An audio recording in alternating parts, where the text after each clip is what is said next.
November 17th. And Christy, are we doing a roll call? We've got it. Everyone but Mayor Adams, we've got it. Okay. All those are present, very good. So we'll move on to item 3. We'll consider approval of minutes from the October 6th, 2020 meeting. You've had a chance to review them. Are there any questions, or would someone like to make a motion to approve? I'll make a motion to approve. Thank you, Julie. Do we have a second? I second that I'll motion. second. Thank you, John. All those in favor? Say Aye. aye. Aye. Oh, roll call. Do we have to do roll call? I'm sorry. Yes, we should because it's a virtual meeting. Yep. Sorry about that. I can do that, John, if you'd like. Commissioner Kaiser, Aye. Commissioner Budaszewski, Aye. Commissioner Banks, Aye. Commissioner Parsons, Aye. President LaRoche, Aye. Commissioner Deschler. Aye. Motion carries. Okay, very good. Thank you. Item 4 on the agenda will consider approval of an amendment to the current contract with Center for Energy and the Environment to increase the budget for home improvement grants through June 30th of 2021. And John Sutter, I believe you will be presenting, correct?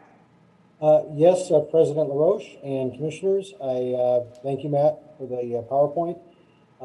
So for this first item, it has to do with the current home improvement contract, which is for an 18-month period, started in January of this year and goes through June of 2021.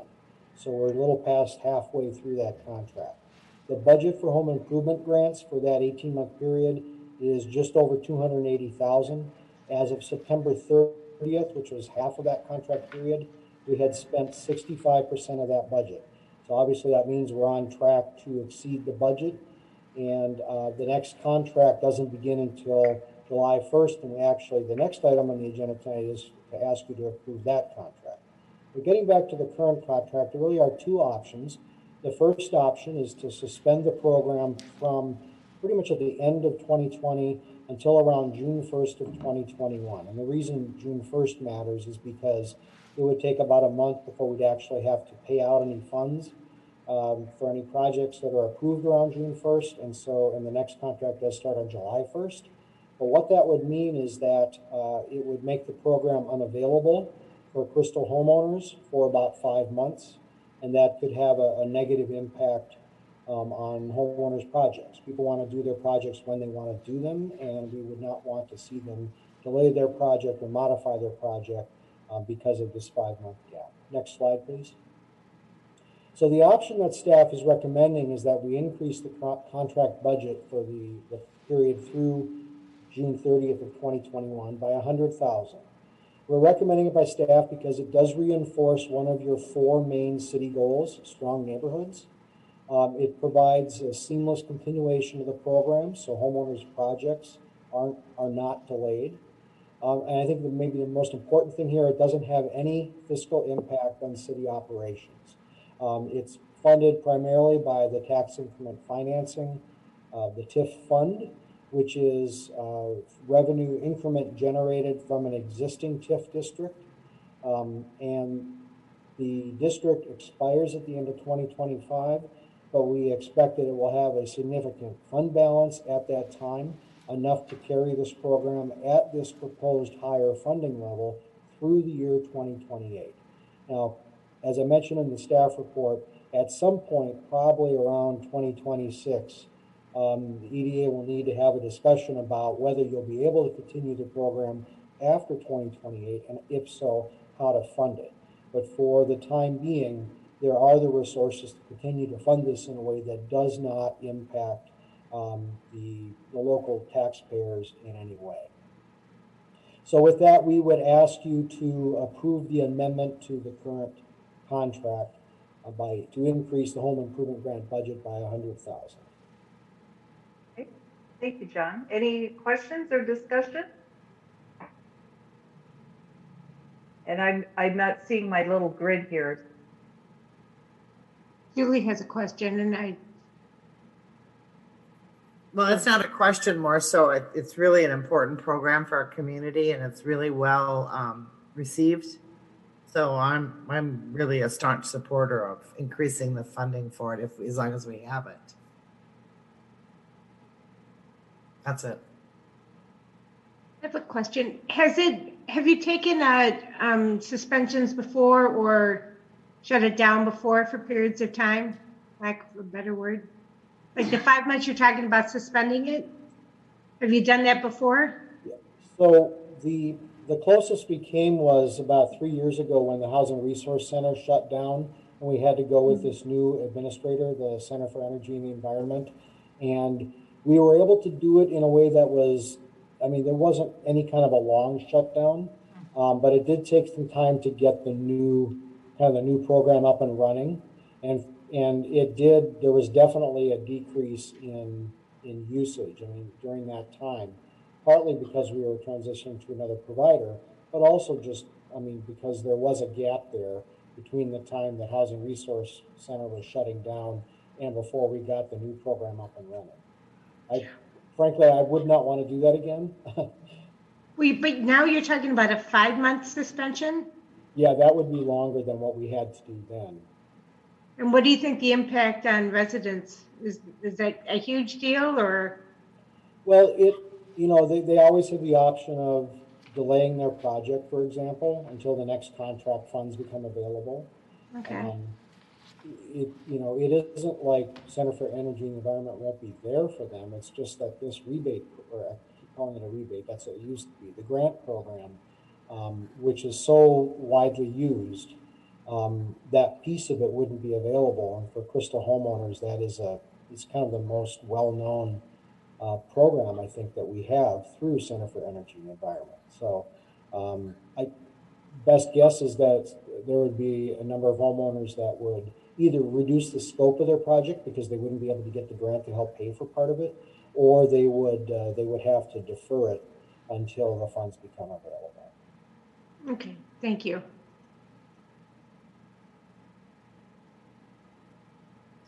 You're muted, Nancy. Sorry about that, guys. Any other questions, or would someone like to make a motion? Julie?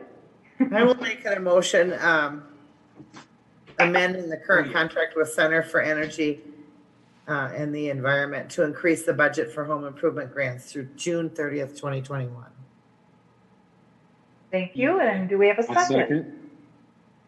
Thank you, Brenda. All those in favor say aye. Or John, I'm sorry. My screen doesn't show everybody. All those in favor, I guess we do a roll call, Ann. Roll call, thank you. Commissioner Budiszewski. Aye. Commissioner Banks. Aye. Commissioner Parsons. Aye. President LaRoche. Aye. Commissioner Deschler. Aye. Commissioner Kaiser. Aye. Motion carries. Thank you very much. And our next item will consider approval of a contract with Center for Energy and the Environment for administration of home improvement programs from July 1st, 2021 rather, to June 30th of 2022. And Community Development Director John Sutter will present. Thank you. Thank you again, President LaRoche. So this is the second part of the program having to do with the next contract starting on July 7th. I apologize for that. It's July 1st of 2021. So the budget proposed is at the higher level based on the amendment that you just approved. And the split there between the home improvement grants and the much smaller program for the community fix-up fund loans is listed there on the screen. Also important to note is that administrative costs would be just under $34,000, which would be 12.6% of the total budget. And that is, as you can see from the chart at the bottom, it's broadly consistent with what we've proposed before. It actually is gradually going down as the size of the program increases. The smaller fixed parts of the administrative contract mean that the administrative percentage goes down a little bit. So that's a good thing, I think. So next slide, please. So I mentioned in the previous item about kind of looking out through this, the uses, sources and uses of funds for the TIF district. And on the uses side, you can see that once we pay off the Kavanaugh TIF note, we will have revenue in excess of our expenditures for about a 4-year period, and that will add to the TIF fund balance. And then in 2025, we no longer collect any increment from the district. And so that means that we're sort of living off the fund balance, which will have a balance of around 1.2 million, if I recall correctly, at that point in time. And then we can use that to carry the program through the year 2028. And so the right-hand side shows you how the items in red are the bars that are in red. That represents spending the fund balance down to zero. So as I mentioned before, the EDA will have to have a discussion and decide what to do after 2028. We recommend having a discussion in 2026 or thereabouts. But in the meantime, you continue to fund this program at this higher level. We would ask you to approve the next contract for the 12-month period beginning July 1st, 2020. Okay. Thank you, John. Do we have any questions or comments? And again, I'm scrolling here. Any questions or comments, or would anyone like to make a motion? I can Okay, Julie, go for it. make a motion approving the contract for with Center for Energy and the Environment for administration of the home improvement programs from July 1st, 2021 through June 30th, 2022. Thank I second you. that. Thank you, Olga. I appreciate it. And Anne, would you like to take a roll call, please? I would love to. Thank you. Commissioner Banks. Aye. Commissioner Parsons. Aye. President LaRoche. Aye. Commissioner Deschler. Aye. Commissioner Kaiser. Aye. Commissioner Budaszewski. Aye. Motion carries. Thanks very much. And next we have other business. And John, this is customarily where I just ask you what's happening around Crystal with any development or projects with spaces such as the old Pizza Hut or any other items. So no news on the old Pizza Hut. We do believe the property did sell. Oh, I'm in meeting 3 or 4. Really? Okay. And there may be some other action across the street in the aquatropic space, but I really shouldn't say anything more than that. That was a We've good had some teaser. inquiries. So Okay. if that project proceeds, I think the community would be very happy, but again, I can't really say more than that because it's not real yet. So we'll see what happens. Okay. And the owner of the new owner of the Pizza Hut, assuming the closing that we were told was happening actually did happen, has not reached out to us, and we don't know how to get a hold of them. So I'm hoping they do contact us soon. And I guess I can't think of anything else off the top of my head. We have different things in the works, and we're going to talk about some of them in the work session. Very good. But that's all I have right now. Okay, thank you. And does anyone else have any other business to share? Or we can have someone make a motion for adjournment. Julie. I'll make a motion to adjourn. Thank you. And do we have a second? I'll second. Thank you, Brendan. And we'll do a adjournment roll call, Anne. Commissioner Parsons. Aye. President LaRoche. Aye. Commissioner Deschler. Aye. Commissioner Kaiser. Aye. Commissioner Budaszewski. Aye. Commissioner Banks. Aye. Motion carries. Thanks, everyone. And with that, we adjourn our meeting and we will proceed on to our work session. Does anyone need a break?